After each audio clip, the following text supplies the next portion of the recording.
अस्सलाम वालेकुम जी अज़ीज़ तलबा, कैसे हैं आप? उम्मीद करता हूँ सब खैरियत से होंगे। अच्छा, आज का हमारा टॉपिक है फायर अलार्म सर्किट्स।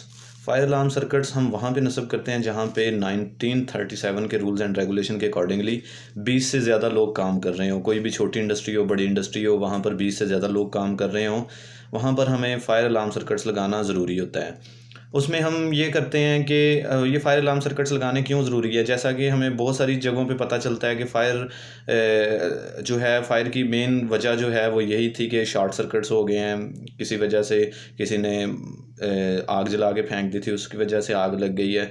कुछ इंडस्ट्रीज़ जो होती हैं वो टेक्सटाइल से रिलेटेड होती हैं, उनमें फिर आग ज़्यादा लग जाती है। तो वहाँ पर हमें ऐसे अरेंजमेंट्स करने बहुत ज़रूरी हो जाते हैं कि जिनसे हमें पता चल सके कि आग लग गई है कोई बड़ी इंडस्ट्री में और उसको उसके लिए बर वक्त कार्रवाई की जा सके।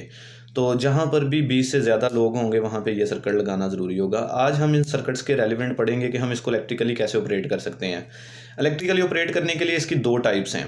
दोनों टाइप्स में से एक open type fire alarm circuits है और एक close type fire alarm circuits है। सबसे पहले हम डिस्कस करेंगे ओपन फायर अलार्म सर्किट जो है वो कैसे बनाया जाता है और वो ऑपरेट कैसे करता है। उसके रेलिवेंट उसमें जो मटेरियल यूज़ होगा मैं सबसे पहले उसके ऊपर डिस्कस करूँगा।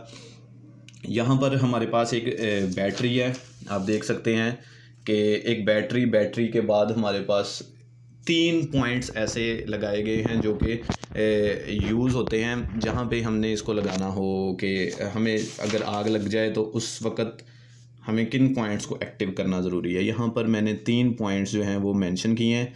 ये वो 3 पॉइंट्स हैं जिनको हमने उस वक़्त ऑपरेट करना है जब आग लग जाए। इसमें ये ऐसी जगहों पे लगाए जाते हैं जहाँ पर इजीली एक्सेस हो लोगों की, लोग इजीली यहाँ तक पहुँच सकें। उसके बाद हमारे पास ये एक अलार्म रिले होती है।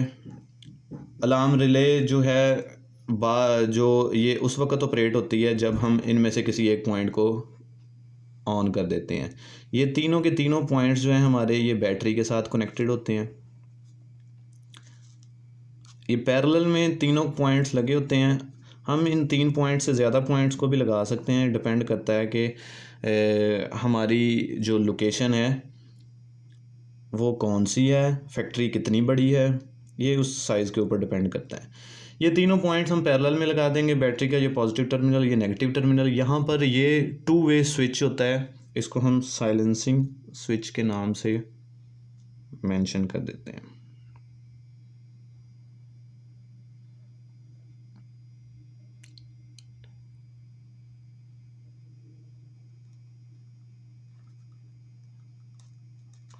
ये साइलेंसिंग स्विच, इसमें दो हमारे पास बेल लगी होंगी, एक मेन बेल होगी और दूसरी जो है वो एक्सिलरी बेल होगी।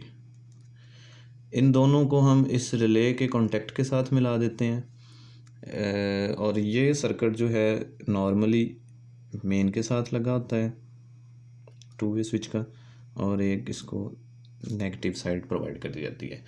ये हमारा सर्किट जो है ये ओपन फायर अलार्म सर्किट्स हैं।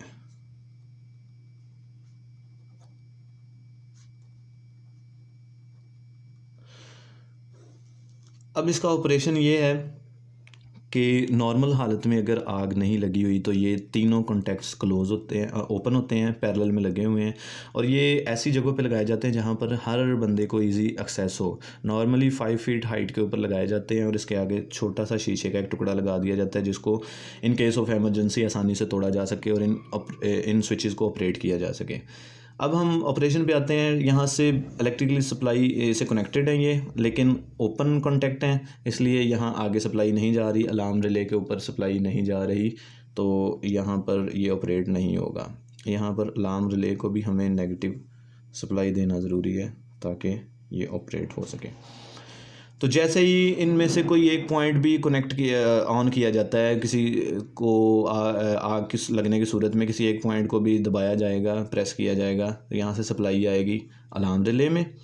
अलार्म रिले ऑपरेट होगी, यहाँ पर फ्लक्स क्रिएट करेगी और ये कॉन्टैक्ट्स जो हैं नॉर्मली ओपन कॉन्टैक्ट्स होते हैं, इसे साउंडर कॉन्टैक्ट्स भी कहते हैं। साउंडर कॉन्टैक्ट्स ये नॉर्मली ओपन होते हैं, लेकिन जैसे ही कोई एक बटन भी प्रेस किया जाए तो ये साउंडर कॉन्टैक्ट्स जो हैं ये क्लोज़ हो जाते हैं। जैसे ये क्लोज़ होंगे तो जो सर्किट भी इधर से बना होगा, नॉर्मली मेन बेल का बना होता है, मेन बेल जो है वो बजना शुरू हो जाती है और तमाम लोगों को पता चल जाता है कि यहाँ पर आग लग गई है। उस आग की सूरत में हमें वो बिल्डिंग जो है वो खाली करना होती है। ये मेन बेल इतनी ऊंची आवाज़ होनी चाहिए इसकी कि तमाम लोगों तक बआसानी, हर ऑफिस, हर जगह तक आसानी से इसकी आवाज़ पहुंच सके। तो जब तमाम लोगों को पता चल जाता है आग लग गई है तो वो उस बिल्डिंग को खाली कर देते हैं। उसके बाद हम फायर रेस्क्यू वगैरह उसके आग को बुझाने का अमल शुरू कर देती है और फायर मैन जितने भी होते हैं उनको भी ये सारी चीज़ों का पता चल जाता है कि आग लग चुकी है। अब जब आग का बुझाने का अमल, कूलिंग का अमल शुरू हो जाए तो हमें फिर मेन बेल बंद कर देना होती है। तो साइलेंसिंग स्विच जो है इसकी पोजीशन नंबर 1 से इसको पोजीशन नंबर 2 पे कर दिया जाता है। अब पोजीशन नंबर 2 पे करने से ये होगा कि मेन बेल बंद हो जाएगी क्योंकि उसका सर्किट कंप्लीट नहीं है। अब जो है एक्सिलरी बेल का सर्किट कंप्लीट हो जाएगा और ये बेल बजना शुरू हो जाएगी। और ये बेल ज़रा हल्की बेल होती है ताकि इससे पता चल सके कि अब जो है आग बुझाने का अमल जारी व सारी है। हम इसमें मज़ीद अप टू डेट हो चुका है सेटअप। अभी अलार्म कॉन्टैक्ट्स जो हैं ये डिजिटल फॉर्म में भी आ चुके हैं। ये तो एनालॉग फॉर्म थी। डिजिटल फॉर्म में हमें एलसीडी के ऊपर प्रोग्रामिंग के थ्रू ये भी पता चल जाता है कि अब ये कॉन्टैक्ट्स कौन सा क्लोज़ हुआ है और कहाँ पर आग लगी है, क्योंकि ज़ाहिरी बात है जहाँ पर आग लगेगी वो कॉन्टैक्ट वहाँ से ही क्लोज़ किया जाएगा और वहीं से कोई बंदा देख के इस कॉन्टैक्ट को क्लोज़ करेगा। इस सर्किट के ऊपर हमें नहीं पता चल रहा था कि कौन सा कॉन्टैक्ट ऑन हुआ है, 1 हुआ है, 2 हुआ है या 3 हुआ है। लेकिन इसके कंपैरेटिवली जो अप टू डेटेड सेटअप आ रहे हैं उसमें ये भी ऑप्शन हमें एलसीडी स्क्रीन के ऊपर नज़र आ रही होती है कि कौन सा कॉन्टैक्ट ओपन हुआ है या क्लोज़ हुआ है, सॉरी। तो हम डायरेक्टली फिर उस एरिया को टारगेट करते हैं, क्योंकि बहुत बड़ी फैक्ट्री हो तो हमें इस सर्किट में पता नहीं चल सकेगा कि वो कॉन्टैक्ट कौन सा ओपन क्लोज़ हुआ है और कहाँ पर आग लगी है।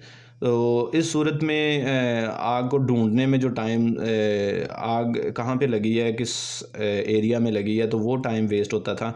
अब उस टाइम को भी सेव कर लिया गया और डायरेक्टली उस एरिया को, उस जगह को टारगेट किया जाता है जहाँ पर आग लगी हो। तो इस तरह ये ओपन फायर अलार्म सर्किट्स जो है वो ऑपरेट होता है।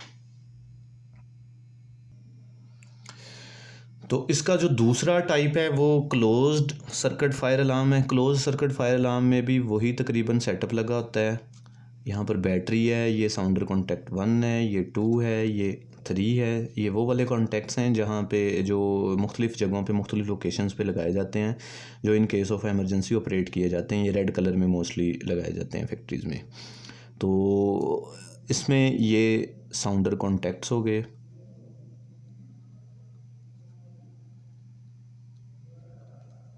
ये मेन बेल है यहाँ पर हमारी,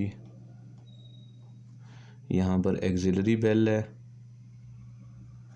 और एक्सिलरी बेल को भी यहाँ से सप्लाई दे दी जाती है। ये हमारा साइलेंसिंग स्विच है।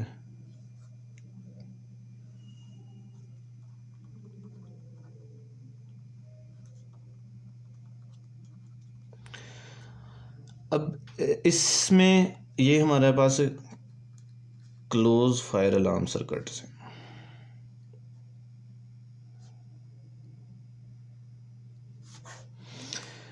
अब ओपन फायर अलार्म सर्किट में और क्लोज फायर अलार्म सर्किट में डिफरेंस यही है कि इसके कॉन्टैक्ट्स जो हैं ये 1 2 3 ये पैरेलल में लगाए जाते हैं और ये नॉर्मली ओपन होते हैं। जब इसको प्रेस किया जाता है तब ही सप्लाई पास आउट होती है।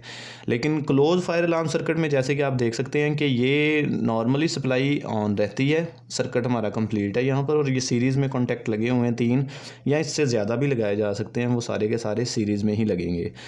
तो इसमें सप्लाई कंटिन्यूसली फ़्लो होती रहती है और ये ऑपरेट हुआ रहता है। ये प्लंजर पीछे को खींचा रहता है। ये प्लंजर जो है आपस में मिलता नहीं है, तब तक नहीं मिलता जब तक इनमें से कोई एक कॉन्टैक्ट प्रेस ना किया जाए और सर्किट को ब्रेक ना किया जाए। कोई एक कॉन्टैक्ट भी हम प्रेस करेंगे तो सर्किट ब्रेक हो जाएगा। ब्रेक होते ही यहाँ पर सप्लाई जो है कट ऑफ हो जाएगी। ये सप्लाई जैसे ही कट ऑफ हो गई, ये प्लंजर वापस इस पोजीशन पे लग जाएगा। इस पोजीशन पर लगते ही सप्लाई जो है वो मेन बेल में जाना शुरू हो जाएगी और सर्किट ये कंप्लीट होगा, मेन बेल दोबारा से बजना शुरू हो जाएगी। और जब हमें पता चल जाए कि आग लग गई है, लोगों को पता चल जाए, फैक्ट्री खाली हो जाए और फायर रेस्क्यूअर आके फिर उसको साइलेंसिंग स्विच को ऑपरेट करके एक्सिलरी बेल के ऊपर कर देंगे और मेन बेल बजना बंद हो जाएगी, जिससे शोर कम हो जाएगा। लेकिन प्रोसेस शुरू हो जाएगा आग बुझाने का। तो अब ये क्लोज़ और ओपन फायर अलार्म सर्किट में डिफरेंस सिर्फ एक जगह पे है, वो यही है कि ये जो कॉन्टैक्ट्स हैं ये पैरेलल में लगे होंगे और ये सीरीज़ में लगे होंगे। उसमें नॉर्मली सप्लाई नहीं चलेगी, इसमें सप्लाई कंटिन्यूसली चलती रहेगी। तो ये इन केस ऑफ एमरजेंसी हम इसको इस्तेमाल कर सकते हैं।